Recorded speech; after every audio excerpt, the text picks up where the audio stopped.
Here's an article on HuffPost. Ilhan Omar on Trump's bid to flip Minnesota. He effed around and found out. Now, again, I just want to say Ilhan Omar, easily the best member of the Democrat Party, easily one of the only few very good politicians that we've got. I love that.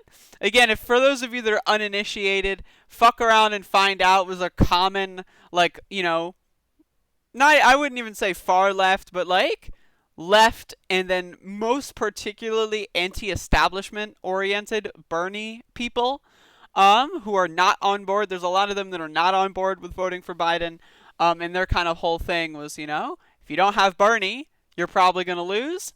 And if you look at the results of this presidential election, they almost did lose, right? So, like, oops. But Ilhan Omar, what she decided to do was, instead of, canvassing and doing all this for Biden, right? Like, what? Who's going to do that shit for Biden? She did it for herself in her own district. She mobilized her own community to run a very, very, very splendid get out the vote campaign in her district that helped get a lot of votes that distanced Minnesota away from Trump being able to even remotely come close to flipping it.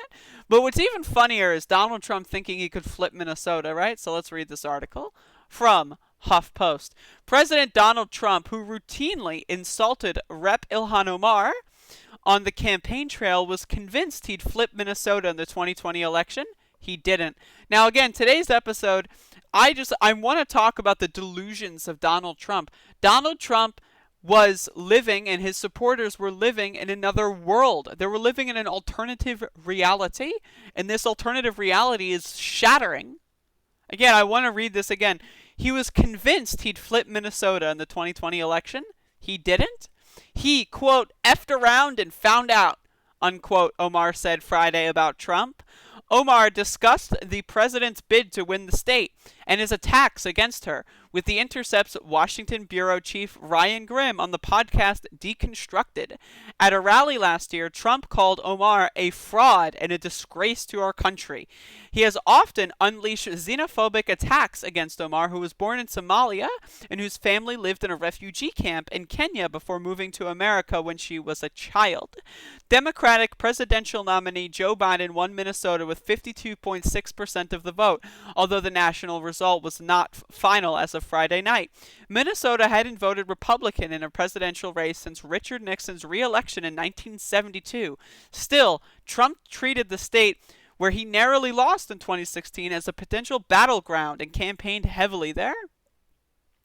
Omar, who won the Democratic primary for Minnesota's 5th District in August, campaigned and organized for Biden in her district and state leading up to the election.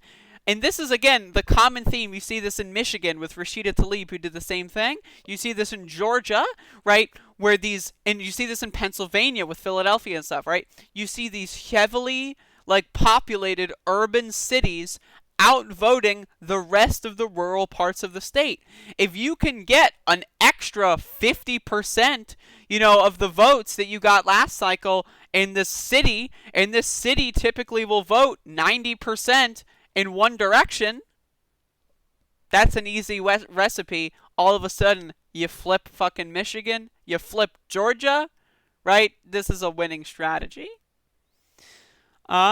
You get what you organized for, Omar said on Deconstructed. The progressive congresswoman who handily won her re-election to Congress in the general election said during the podcast interview that her team had shifted its focus to getting Biden elected after her primary win. Rep. AOC joined a chorus of voices on Twitter.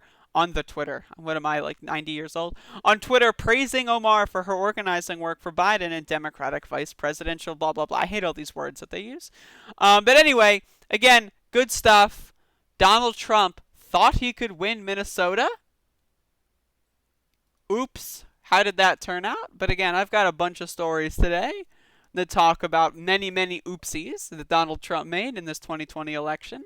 And I'm glad that we can finally talk about this in a retrospect. So, goddamn.